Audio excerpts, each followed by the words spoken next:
अस्सलाम वालेकुम नाज़रीन, सिंध टीवी न्यूज़ सां गॾु मां अब्दुल क़यारी। हेडलाइन्स वाली थियूं तफ़सीली ख़बरुनि में भली कार ब्रेकिंग न्यूज़ असां शेयर कंदासीं। ठिकराचे वेझो कार इल्ज़ाम हेठि क़तल थियल नारी पठाणी मलिक जो केस 10 ॼणनि ख़िलाफ़ दाख़िल कयो वियो आहे।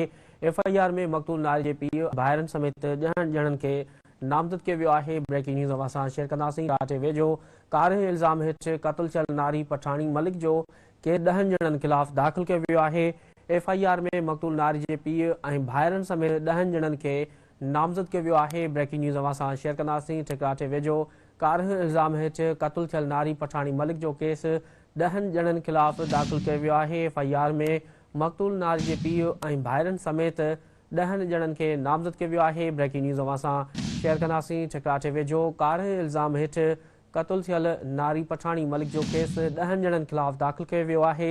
FIR में मक़तूल नारी जे पीउ ऐं भाइरनि समेत 10 ॼणनि खे नामज़द कयो वियो आहे।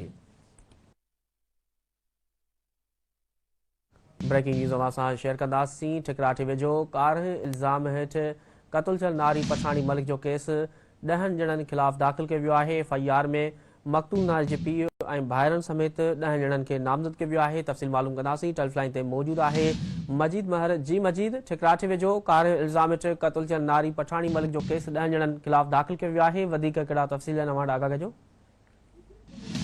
बारातूं अॻ में ठिकराठो लॻ थाणो मुबारकपुर जी हद ॻोठ घटी मल्क में कार इल्ज़ाम हेठि क़तल कयल नारी पठाणी मल्क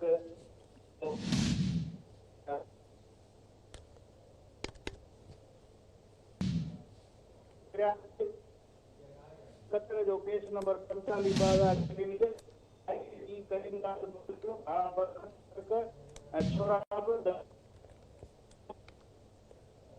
मलिक ऐं ॿिनि नामालूम माण्हुनि ख़िलाफ़ सेक्शन 311 ऐं 302 तहत दाख़िल कयो वियो आहे। केस दाख़िल थियण बैदि का बि गिरफ़्तारी अमल में न आई आहे। मुबारकपुर